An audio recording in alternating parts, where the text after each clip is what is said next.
السلام علیکم ناظرین، آج کی اس ویڈیو میں ہم آپ کو ایک ایسے بدبخت نوجوان کے بارے میں بتائیں گے جو اپنی بیٹیوں کی بولی لگاتا تھا، جو اپنی جوان بیٹیوں کو بازار میں جا کر بیچا کرتا تھا۔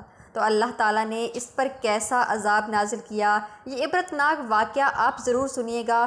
سیدنا عیسیٰ علیہ السلام کے زمانے میں ایک قبیلہ تھا جو اپنی جوان بیٹیوں کو بیچا کرتا تھا۔ ان کے آباء و اجداد سے یہ رسم چلی آ رہی تھی، یہ کاروبار چلا آ رہا تھا۔ حضرت عیسیٰ علیہ السلام کا دور مبارکہ بعد آپ کے دور میں آپ سے کہیں زیادہ دور ایک قبیلہ رہتا تھا۔ وہ جوان بیٹیوں کو بیچتا تھا۔ جیسے ہی جوان بیٹی بالغ ہوتی تھی، جیسے ہی وہ جوانی کی دہلیز پر قدم رکھتی تھی، تو اس کا بھائی، اس کا باپ اسے لے کر بازار چلا جاتا، وہاں جا کر بیٹی کی بولی لگاتا تھا۔ ایسے ہی ایک بدقسمت شخص کی بیٹی جوان ہوئی، بالغ ہوئی۔ بالغہ ہونے کے بعد جوان کی دہلیز پر جیسے ہی بیٹی نے قدم رکھا تو باپ بڑا ہی خوش ہوا کہ اب پیسے کمانے کی باری آ گئی ہے۔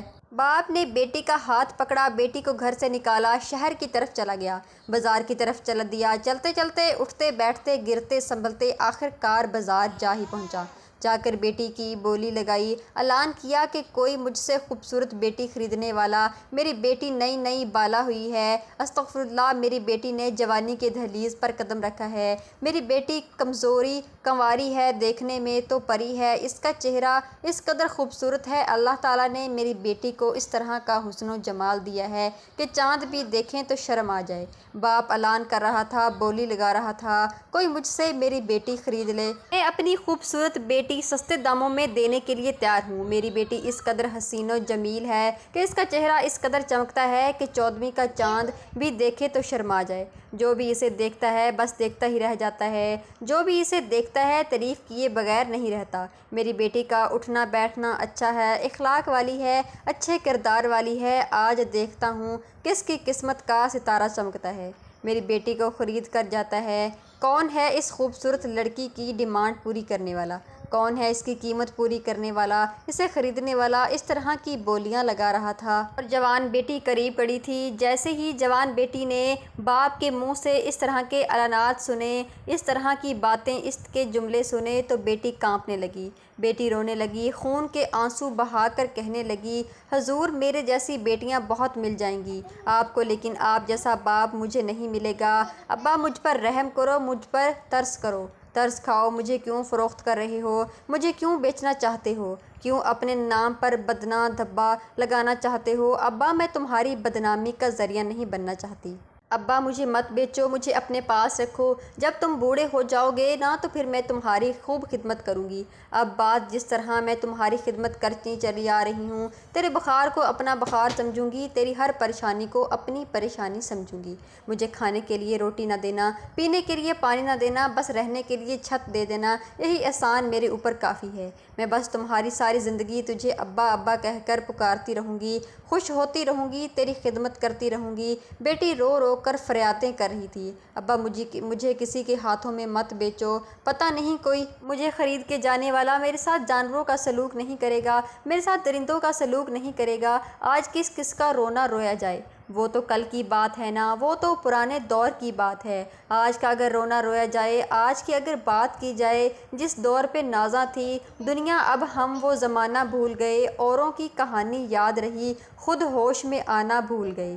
ہمیں اوروں کی کہانی تو یاد رہی، اوروں کے قصے تو یاد رہے، مگر اپنے قصے بھول گئے، اپنی کہانیاں بھول گئے۔ آج کا شخص کہتا ہے، جی میرا جو داماد ہے وہ ڈاکٹر بھی ہے، میرا داماد انجینئر بھی ہے، ملوں کا مالک بھی ہے، فیکٹریوں کا مالک بھی ہے، وہ بڑا ہی مالدار ہے، بڑا ہی رئیس ہے، بڑا امیر ہے۔ میں نے کہا، بھائی تیرا داماد سب کچھ ہے، وہ مالدار بھی ہے، وہ امیر بھی ہے، اتنا بتا دے، وہ ڈاکٹر بھی ہے، وہ رئیس بھی ہے، اس کے نیچے لاکھوں کروڑوں کی گاڑیاں بھی ہے، اس کے نیچے اقتدار ہے، کرسی ہے، مالدار ہے، صاحب استعداد ہے۔ تیرا داماد سب کچھ ہے، وہ چیئرمین، رئیس اور نمبردار، وزیر اعظم، سب کچھ ہے، مجھے اتنا بتا دے وہ انسان بھی ہے؟ جو انسان نہیں، وہ چاہے ڈاکٹر ہو، جو مرضی ہو، لیکن جب اس کے اندر انسانیت ہے نہیں تو وہ جانور ہے۔ ہم کون ہیں، ہم کس کے امتی ہیں، ہمیں پہچاننا چاہیے، ہمیں اس بات پر غور کرنا چاہیے، ہمیں ہوش کے ناخن لینے چاہیے۔ ہمارا رہبر کون ہے، ہم کون ہیں، ہم اپنے آپ پہ توجہ دیں۔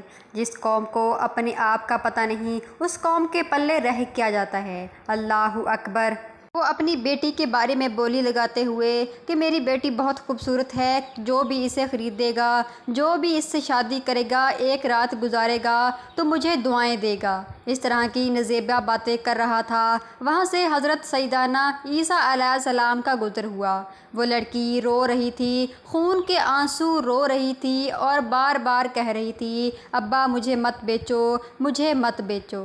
لیکن اس لڑکی کو معلوم ہو چکا تھا اس کا باپ اسے بیچ کر ہی دم لے گا، اسے پیسے بہت پیارے ہیں، وہ ضرور مجھے بیچے گا۔ تو وہ پھر کہنے لگی ہاتھ پھیلا کر، اگر ابا مجھے بیچنا ہی ہے تو کسی انسان کے حوالے کرنا، کسی درندے کے حوالے مت کر دینا۔ یہ ساری باتیں حضرت عیسیٰ علیہ السلام سن رہے تھے۔ حضرت سیدنا عیسیٰ علیہ السلام نے اس بیٹی کو التجائیں کرتے ہوئے دیکھا اور باپ کو بولی لگاتے ہوئے دیکھا تو حیران رہ گئے اور بیٹی سے پوچھنے لگے کہ یہ کون ہے جو تمہاری بولی لگا رہا ہے؟ اس لڑکی نے روتے ہوئے کہا، یہ میرا باپ ہے۔ اس کے باپ نے اس شخصیت کو نہیں پہچانا تھا، اس لیے وہ اس سے کہنے لگا کہ یہ ہمارا آباء و اجداد سے کاروبار چلا آ رہا ہے، جب ہماری بیٹیاں بڑی ہو جاتی ہیں تو ہم اس کو گھر میں نہیں رکھتے، ہم اس کو بیچ دیتے ہیں، یہ شروع سے ہی آباء و اجداد ہمارا چلا آ رہا ہے۔ پوری زندگی ہم اپنی بیٹی کی خوب دیکھ بھال کرتے ہیں، جب وہ اپنی ماں کی شگم سے گود میں آتی ہے تو اس کی دیکھ بھال شروع کر دی جاتی ہے، جیسے کہ قربانی کے جانور کی شروع سے دیکھ بھال کی جاتی ہے، اسے کھلایا جاتا ہے، پلایا جاتا ہے، اور جب وہ قربانی کے قابل ہو جاتی ہے تو اسے بازار میں جا کے بیچ دیا جاتا ہے، اس کی قربانی دی جاتی ہے۔ اسی لیے ہمارے بھی یہی حال ہے، جب ہماری بیٹی بڑی ہوتی ہے تو ہم اسے اسی بازار میں لے آتے ہیں اور اچھے داموں میں بیچ ڈالتے ہیں۔ سیدنا عیسیٰ علیہ السلام نے کہا کہ تمہارا باپ بھی یہ کام کرتا تھا؟ تو اس نے کہا، جی ہاں میرا باپ بھی کرتا تھا۔ تو حضرت سیدنا عیسیٰ علیہ السلام نے فرمایا کہ تمہارا دادا بھی یہی کام کرتا ہوگا؟ اس نے کہا، جی ہاں میرا دادا بھی یہی کام کرتا تھا۔ حضرت سیدنا عیسیٰ علیہ السلام نے فرمایا کہ تمہارا پردادا بھی تمہاری طرح بیٹیاں بیچتا ہوگا؟ تو اس نے کہا، جی ہاں ہمارا شروع سے ہی یہ کام چلا آ رہا ہے، یہی کاروبار کر کے ہم امیر ہوتے ہیں، کھاتے ہیں، پیتے ہیں، عیاشیاں کرتے ہیں۔ تو حضرت سیدنا عیسیٰ علیہ السلام نے فرمایا، تم ایسا کرو کہ مجھے اپنی بیٹی کے جتنے بھی رقم بنتی ہے وہ مجھ سے لے لو اور مجھے اپنے باپ کی قبر پر لے کے جاؤ۔ میں تمہاری باپ کے قبر پہ جانا چاہتا ہوں اور تمہیں دکھانا چاہتا ہوں کہ اس کا کیا حال ہے، ایک دفعہ تمہیں اس کی زیارت کروانا چاہتا ہوں، تم میرے ساتھ چلو، جتنی رقم مانگو گے میں اتنی رقم دینے کے لیے تمہیں تیار ہوں، سب سے پہلے مجھے اپنے باپ کی قبر پر لے چلو۔ تو وہ آدمی خوش ہوا کہ یہ مالدار لگتا ہے، کافی پیسے دے سکتا ہے، کیوں نہ میں اسے اپنی باپ کی قبر پر لے جاؤں۔ وہ سارے اکٹھے ہو کے چلنے لگے، اس کی بیٹی بھی ساتھ تھی، حضرت عیسیٰ سیدنا علیہ السلام بھی، اللہ کے نبی بھی ساتھ تھے، اور وہ اٹھتے بیٹھتے چلتے چلتے اس قبرستان تک پہنچ گئے۔ اللہ کے نبی تو اس شخص کی زندگی بدلنا چاہتے تھے، وہ قبر میں دکھانا چاہتے تھے کہ اس کا باپ کیسے جہنم کی آگ میں جل رہا ہے۔ اللہ کے نبی نے اس باپ کی قبر پر سرہانے کی طرف کھڑے ہو کر ہاتھ پھیلائے اور کہا، اے میرے رب کریم، دن کو رات میں بدلنے والے، اس آدمی کو ایسا کرشمہ دکھا، ایسی اپنی قدرت دکھا کہ یہ انقلاب لے کے آئے، سچی توبہ کر لے، اس کے خاندان میں کوئی بھی اپنی بیٹی کو بیچنے کی جرت نہ کرے۔ اللہ کے نبی نے اس شخص سے کہا کہ تم اپنا کان قبر کے پاس لگاؤ، تمہارا باپ کچھ کہنا چاہتا ہے، سنو تو صحیح کیا کہتا ہے۔ جیسے ہی اس بیٹی کے باپ نے قبر کے ساتھ کان لگایا تو قبر میں سے چیخو پکار کی آواز آ رہی تھی۔ اس کا باپ کہہ رہا تھا، میرے آگے بھی آگ ہے، میرے پیچھے بھی، میرے دائیں بھی اور میرے بائیں بھی، میرے اوپر بھی، میرے نیچے بھی، آگ ہی آگ ہے، جہنم کی آگ ہے، مجھے اس آگ سے بچا، مجھے عذاب قبر سے بچا، یہاں پہ بہت بچھو ہیں۔ تو اس کا باپ حیران ہوا اور پوچھنے لگا، اے بابا تم کون سے گناہ کرتے تھے؟ تم کیا کرتے تھے دنیا میں جو اللہ تعالیٰ نے تمہیں قبر میں ایسی سزا دی۔ تو اس کے باپ نے کچھ ایسا کہا کہ اس شخص نے توبہ کرنے کی سوچ لی۔ توبہ کرنے پر مجبور ہو گیا اور وہ قبر والا انسان اپنا حال بیان کرنے لگا کہ میری 12 بیٹیاں تھیں، میں نے ان کو بازار میں بیچ دیا، ایک ایک کر کے میں نے اس کو بیچا۔ جب وہ جوان ہوئی تو میں نے بولی لگانا شروع کر دی۔ جیسے جیسے میں بولی لگاتا تھا ویسے ہی میری قبر میں کیڑے ہیں اور ہر ایک کیڑے کی ڈیوٹی لگا رکھی ہے کہ وہ میری زبان پہ بچھو ہیں، اس قبر میں میری زبان کو کاٹتے ہیں اور اتنا شدید کاٹتے ہیں، اتنی تکلیف ہوتی ہے کہ میں 70 گز زمین میں چلا جاتا ہوں۔ جہنم کا ابلتا ہوا پانی مجھے پلا جاتا ہے جس سے میرا اندر جل جاتا ہے۔ جہنم کی آگ مجھے لپٹے ہوئے ہے، میرے ہاتھ زنجیروں سے بندھے ہوئے ہیں۔ اللہ تعالیٰ جس گھر کو پسند کرتا ہے اسی گھر میں بیٹی عطا کرتا ہے۔ بیٹی تو اللہ تعالیٰ کی طرف سے رحمت ہے۔ میں نے یہ کیا گناہ کر دیا؟ ہائے اللہ، یہ مجھ سے کیا ہو گیا؟ خدارا جو بھی گناہ کرنا ہر گناہ کی بخشش ہے، بس بیٹی بیچنے والے کی کوئی بخشش نہیں ہے۔ یہ سب سن کر وہ بیٹی بیچنے والا قبر سے فوراً اٹھا اور اب اللہ کے نبی کے پاؤں پکڑ کر معافی مانگنے لگا۔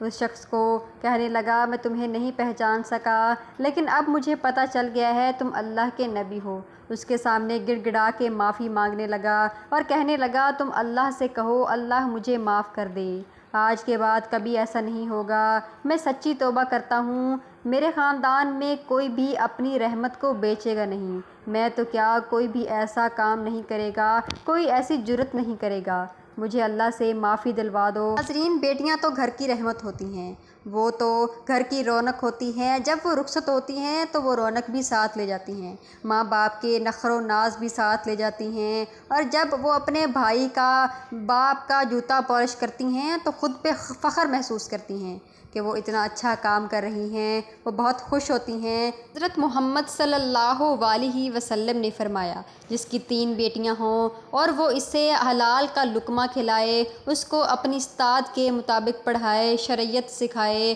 ان کو نیک تربیت دے، تو وہ قیامت والے دن میں اور وہ شخص ساتھ ساتھ ہوں گے جیسے 2 انگلیاں ساتھ ہیں۔ حضرت محمد صلی اللہ علیہ وسلم نے اپنی 2 انگلیاں باہر نکالیں اور اس طرح کر کے بتایا۔ اللہ تعالیٰ ہمیں بیٹیوں جیسی نعمت کی قدر کرنے کی توفیق عطا فرمائے۔